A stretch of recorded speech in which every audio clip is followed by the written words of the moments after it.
the glyphosate binds with minerals. It's called chelation. So it binds with all of the trace minerals, all of the major minerals, and depletes the minerals that are available in the plants that the animals eat. So in addition, because the glyphosate is consumed by the animals, the minerals that are in their bodies become unavailable by the bodies because they get bound to glyphosate. So then the animals end up to be mineral deficient. And many veterinarians who have tested the liver, for example, of stillborn calves, calves who are born dead, find no detectable manganese. Even though manganese is supposed to be in plentiful supply in the area where the animal is raised. Manganese is one of the minerals that is tightly bound by glyphosate. And they see other deficiencies as well. So we end up with animals that are sick and mineral deficient. And then we end up eating the animals or drinking their milk or eating their eggs. Now there has not been a single published peer-reviewed study on the impact of humans eating animals that ate GMOs or even other animals that ate GMOs. So we can look at some reports from doctors and individuals who've switched from GM-fed animal products to organic, and the results are significant. So it's not a published study, it is anecdotal evidence, but it supports what the FDA scientists warned about.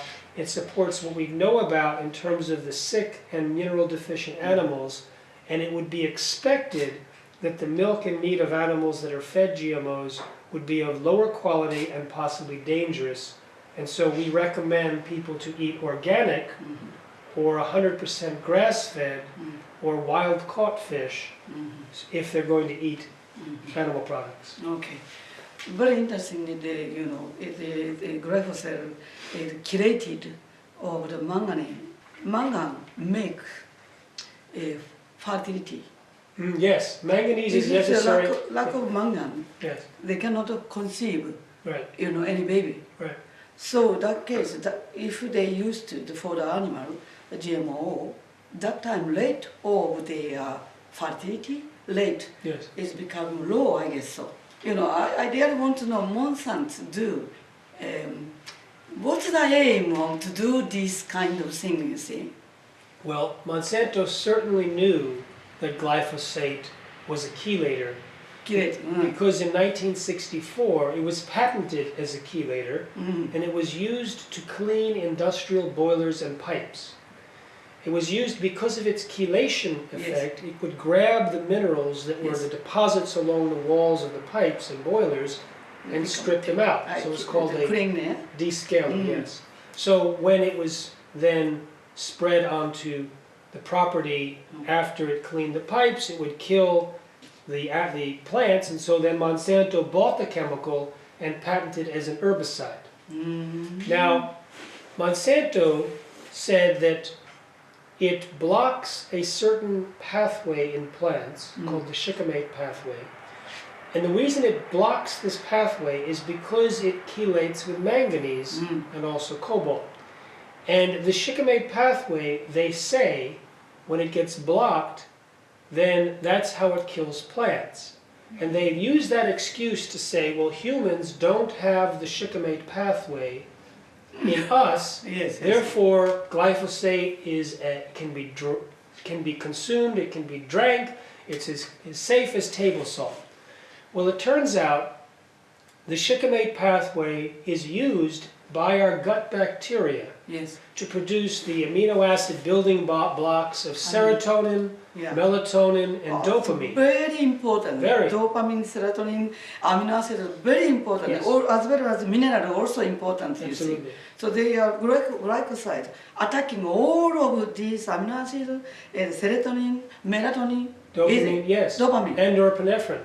And so it blocks the ability of the body to efficiently produce these neurotransmitters, which can relate to anxiety, depression, diabetes, obesity, insomnia, Parkinson's, and pain.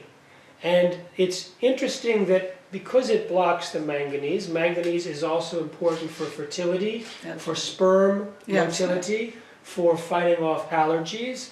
It blocks another pathway that's responsible for vitamin D production. And that pathway also helps the body detox and also metabolize and eliminate pharmaceutical drugs. And there's so many ways that this chelation affects our body.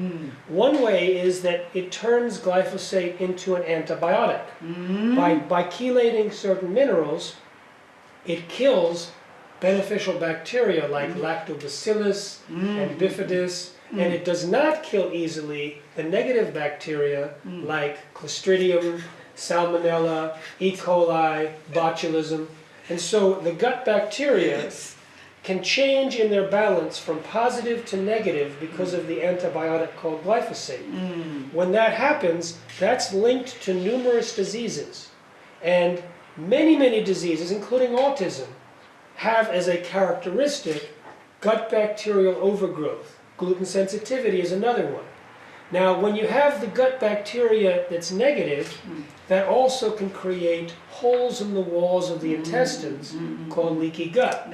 Leaky gut can create inflammation, which is the basis of most chronic illnesses, and is scientifically linked to cancer, heart disease, inflammation, autoimmune disease, allergies, autism, gluten sensitivity, Parkinson's, Alzheimer's, etc.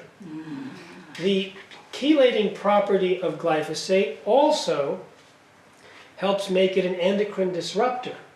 Now it messes up the hormones of the sex hormones, changing their balance in the animals that have been fed glyphosate at very low doses.